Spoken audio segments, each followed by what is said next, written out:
We're back. We're back. Hi, and welcome back to Those Millennial Pediatricians. I'm Dr. Deshna. And I'm Dr. Aniksha. And this is our podcast where we discuss all things kids and child's health and parenting related. Today we're going to dive into one of the most important stages of life and often sometimes the most worrisome, newborn. In this episode, we'll talk about common newborn challenges like feeding, sleep, postpartum care, all the things you'll care about once you go home from the hospital and the things you will promptly forget that they tell you when you're in the hospital. So whether you're a new parent or expecting soon, we're here to provide some helpful insights and tips. So basically, I think this podcast, we decided to break it up into like probably 5 or 6 of the most important topics that we typically like to hit in our newborn visits that we have with parents. So we'll get into the first topic, which is feeding. So this is, kind of, I think, the first and biggest challenges new parents face. And whether you're breastfeeding or bottle feeding, there are a lot of questions that come up. We're planning on having a separate episode where we talk about feeding specifically, and we hope to bring on a lactation expert on everything breastfeeding versus formula feeding, etc. But some, general points. So the first is the basics. So frequency, amount of feeding, and signs of hunger. I say generally every baby is different, but typically in the newborn period, so like a fresh baby, 2 weeks old, let's say, for example, should be feeding about 8 to 12 times in a 24-hour period, right? And that is usually every 2 to 3 hours. But the one thing I say, because sometimes parents think like, okay, during the nighttime, let them kind of sleep. It's a important time for the parents to kind of decompress and rest, but they should not be going more than 4 hours without feeding because of the risk of significant dehydration and low blood sugar. So that's like the max amount I would say to let them go without feeding, right? Volume, weight will matter. We'll weigh them at every visit, and that will be the greatest indicator of whether they're getting enough, and following cues, which I'll talk about. But generally 1 to 2 ounces in the first week, per the AAP guidelines, 3 to 4 ounces in the first month.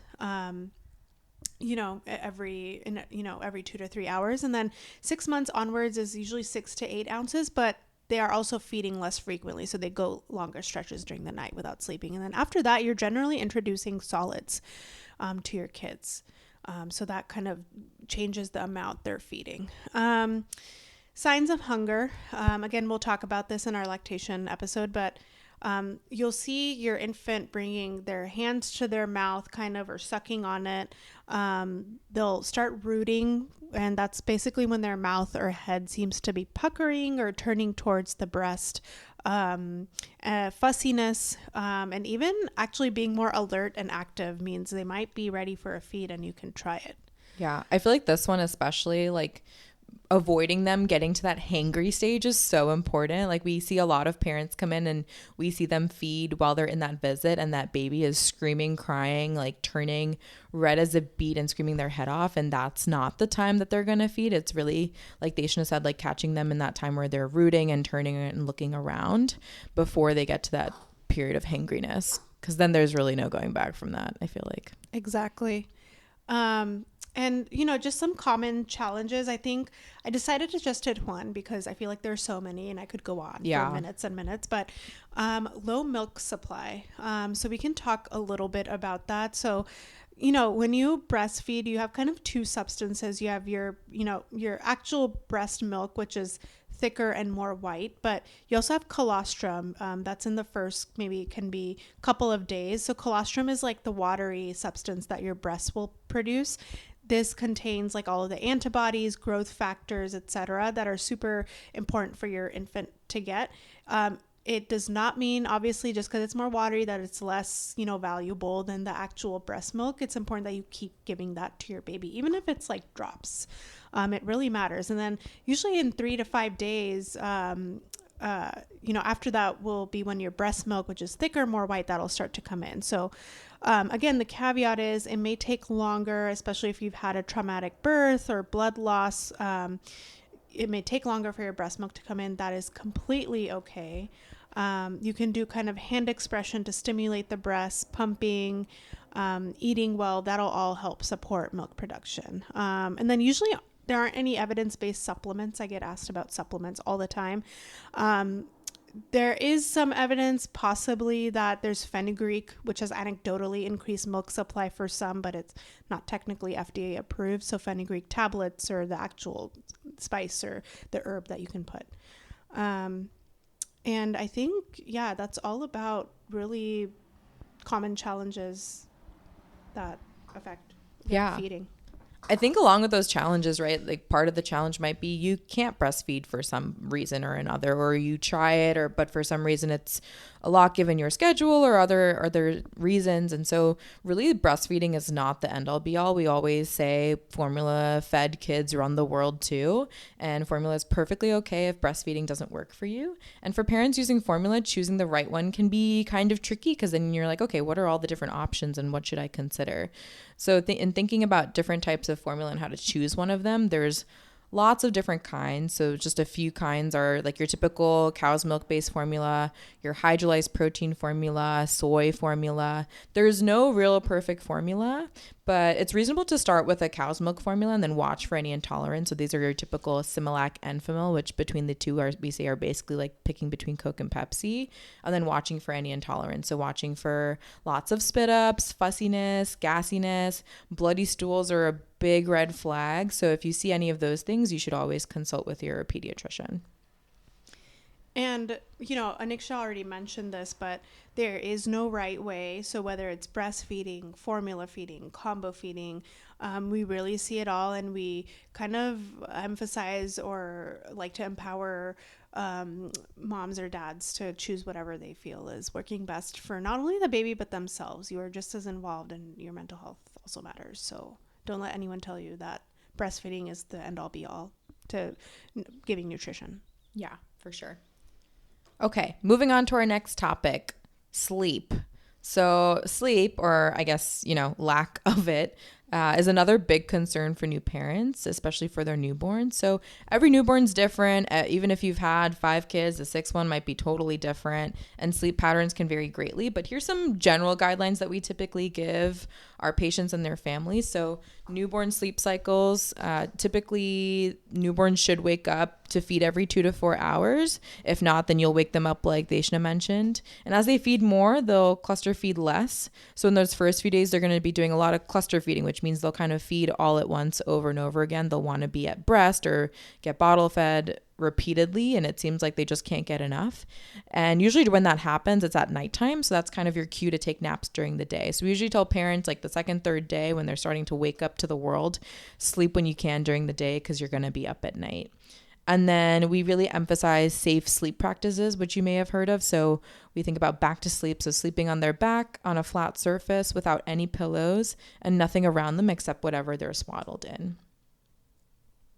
And I think on that note, you brought up a very important topic, which is sleep. I feel like go on and on about this, but forever. That is exactly why that'll be our next episode on safe sleep. So, if you're wondering about things like co-sleeping or sleep training, I think we'll dive more into the safe sleep aspect in our next episode, but keep a lookout for sleep training as well. But lots of good points to hit. Topic, I guess on that note, like the third point we wanted to hit was peeing and pooping. So we just talked about feeding. What goes in must come out. You're going to be changing a lot of diapers, but this is a good thing. I think generally the rule of thumb is babies should have at least 4 wet diapers daily. Again, this can go up and down based on if they're sick or just had an off day, but generally this ensures they're feeding enough and are well hydrated. So around, less than that is a little bit more concerning for dehydration and warrants at least a call or a visit to your pediatrician, and they can kind of evaluate them. when you look in their diaper, if it looks orange, I get this question so much. So much, yeah. Orange, I saw orange, or I saw red, or, something like that in their diaper. In the first few days, it can look orange, their urine, which is normal. These are due to crystals kind of in the urine that they naturally clear out over time, and that can just improve with hydration and to make sure they're feeding appropriately. Yeah. And continuing with the color conversation for poops, I feel like these vary a lot too. So, and then you'll get your mixed diapers. So you never know what's what. But poops typically start out tarry and black, that meconium looking stool. And then they'll transition eventually to yellow or even dark green. So a lot of parents come to us worried about dark green stools, but those are actually normal. So breast milk even has this really powerful laxative that helps transition that black meconium even faster, which is great. But typically your stools will end up looking some sort of like this yellow mustardy seedy stool that we talk about a lot. And then newborns may have a dirty diaper after every feed in the first stage of life, but then sometimes that can decrease to once daily or even less than that. We get a lot of parents worried about constipation in their newborns, but the reality is that a baby can go up to a week or so without a stool. And as long as they're continuing to feed, that's okay. We're not really sure where they're storing it all, but eventually they get it all out and they poop, and typically things are fine. We get worried if your baby's poops have any blood in them, or if they're hard little balls, or even more watery than usual. But again, that can vary. And keep in mind also your stool diapers, again, are going to be often mixed with urine. So these count towards your wet diapers and might make them look more watery than usual.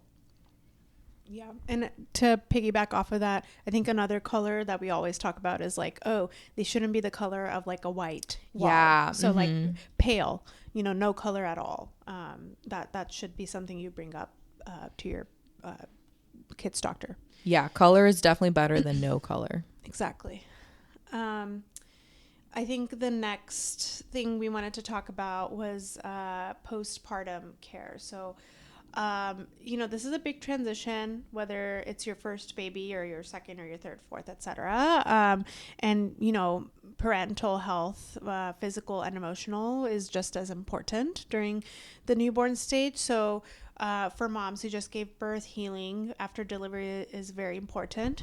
So good nutrition, making sure your pain is under control, and your stress is under control. This is obviously all easier said than done, but, not kind of being in tune with your own body and your own emotional health can affect babies. That can affect your breast milk supply if that's what you choose to do. And, it can affect your hormones as well. So, empowering you to kind of keep in touch with your OB, even after delivery, with any questions or concerns is super important. Yeah. And even for pediatricians, we'll always walk through any signs or symptoms of postpartum depression. So we always do the Edinburgh postnatal depression scale, which helps us screen for issues like that, like blues or depression, or even more so than that. So we also help support parents through the transition and even place referrals if needed. So if for some reason you can't reach your OB, you can always reach out to your pediatrician. And for all parents, it's super important to have support systems like Deshna mentioned, both personal and professional. So in that first visit after discharge, we usually ask about your support system and help you guys make a plan about taking breaks, supporting one another, and reaching out when you need more help. We know that self-care is essential to you and your baby's well-being. Like Deshna said, it's not selfish. It's really important to the entire family unit. And so we are always here to empower you and the rest of your family in order to make sure that everyone feels good and is taking care of baby and themselves. And the next to last topic, I think, is, I would say, probably the number one question we get, or at least I have gotten. Literally got this question again yesterday. The newborn, like the 2-week visit, et cetera, et cetera. So when is it safe to take your baby outside or even have family or friends visit? And the reality is, your baby's immune system is still very immature, which means you'll need to be careful, but here are some general tips and like points that we get the most questions for. So one, it's okay to take your baby outside on walks, but avoid crowded areas, super crowded rooms or halls, etc. Anyone who is sick should not be around the baby at all. I would avoid a visit. Hand hygiene, super important. Please ask people, or feel empowered to ask people, to wash their hands before they, kind of handle your baby. Kissing, we leave this obviously up to you. We empower all parents to set boundaries with family members as they see fit. And then for siblings, it's really hard to fully separate, especially if they're young and, they want to be touchy-feely around baby. But if they're sick, try to do your best and practice good hand hygiene with them as well. Or if they're, coughing a lot or sick around them, try to separate them as best as possible. And there's a range, right? There are some parents who are super, careful and choose not to have any visitors until they are 2 months old, which is when they get their first set of vaccines. And then there are others who, as long as they're up to date on their flu vaccines or their tetanus, diphtheria, pertussis shots, that booster that's every 10 years, they're okay with them visiting. It is up to you. I would hit all of those points really and make sure you're keeping your baby safe, because getting sick at this early an age and having a fever is an emergency. We kind of want to avoid that for you and your family. Yeah, definitely. I think it also depends, like if you feel a certain way before giving birth and you feel a different way after giving birth, it's okay to change your mind. There's no right or wrong answer really. You're now the parent, so you kind of get to make the decision, and any questions or concerns you have, that's really what we're here for as pediatricians. Speaking of which, so I think the last topic that we talk about a lot is when to see a pediatrician. So besides your scheduled newborn visits, it's important to know what isn't normal in a newborn and when you should see your doctor. So we always tell parents that they now have mom and dad intuition, so always trust that. But we'll talk a little bit about some common concerns. And generally, if something feels wrong, that's really what your pediatrician is there for. There's no question or concern too small when it comes to your newborn. That is a precious little baby, and there's nothing too silly or nothing too dumb to ask your pediatrician. So one of the big things that Deshan just mentioned is a fever. So what do we talk about as a fever? That's 100.4 degrees Fahrenheit or above, and that requires urgently going to the emergency room. Like Deshan mentioned, because their immune systems are so immature, even if we think it might be something small, it could be something big, and that can take a toll super quickly. So it's really important to know where your closest ER is and know where you're going to go if you have a fever. Doesn't mean you got to go home and check every 4 hours and stick a thermometer in their rectum or in their armpit, but you still want to keep an eye out for that if you're worried about them. Other things to look out for, so if they have lethargy, that means that, they're not really waking up for feeds, they're really sleepy, they kind of seem kind of floppy, or they're not acting like they usually are, and you'll be able to kind of pick up those patterns. If they're having any color changes, or they're not breathing, or they're breathing too fast, or they're breathing abnormally, those are all reasons to bring them in too. And then if they're having less than 4 wet diapers, like we talked about earlier, in 24 hours, or if they're not feeding. So that's a concern for dehydration and weight loss, and that can have a lot of implications too. So those are kind of some of the common reasons that you'd see a pediatrician outside those visits. But again, we always empower parents. If anything feels wrong, give your pediatrician a call, visit them, or you can always go to your closest ER if you're worried about them urgently. All right. I think that wraps up all of the major points that we wanted to hit. I hope that wasn't a lot, but I think those are the most important stuff. And then everything else we're planning on having more detailed episodes about. So our last segment is going to be true or false. So the most common misconceptions will kind of clear up some questions or issues that people have the most misconceptions about. So the first one, maybe I'll say this, and then Aniksha, you can also clarify. But so the first one, my baby has to eat exactly every 3 hours. Is it true or false, Aniksha? This is false. So following demand cues is really important. And sometimes, like we said, babies can feed up to every hour or even cluster feed. So we don't want them to go any longer than 4 hours in general, but we do want to make sure that we're following those cues in case they're ready to eat even earlier than that. All right. And then the next one, my baby doesn't need to poop every day. This is true. So babies, usually after 6 weeks, can go up to a week or more without stooling, especially if they're being breastfed. So this is a very common occurrence. This is a question we get a lot from parents. But again, as long as stuff is going in, it'll eventually go out. If stuff isn't going in anymore, then we got to worry about it. All right, maybe I'll do this one and then we'll swap over to answers. Let's do it. So the best way to deal with postpartum blues is to just push through it. Yeah, I will say this is definitely false. I Yeah. think this is the greatest misconception or attitude towards, postpartum blues, is just to kind of be like, it'll go away on its own and I'll kind of push through and it'll be okay. But I really, really stress talking to your OB, even your pediatrician. We also have the resources to get in touch with the right folks to kind of help you and making sure you're getting help from your support system. So definitely false. Please do not push through it. Yeah, definitely don't push through that. You already pushed one time. You don't need to push again. No more pushing. No more pushing. If I have an older child, they are okay to hold their new sibling as long as they are feeling well and wash their hands. True. I will say bonding is important, very important. I think especially if it's an older sibling or a sibling in their toddler phase where kind of attachment and jealousy issues are often sprouting up. So this is, definitely don't keep them separated unless obviously they're sick or having sick symptoms. That's when you should probably separate them. And do your best. It's probably impossible to fully separate a 2-year-old who also wants your attention. So we always say that with the understanding that you're going to do what you can in those moments. But for sure. Yeah. All right.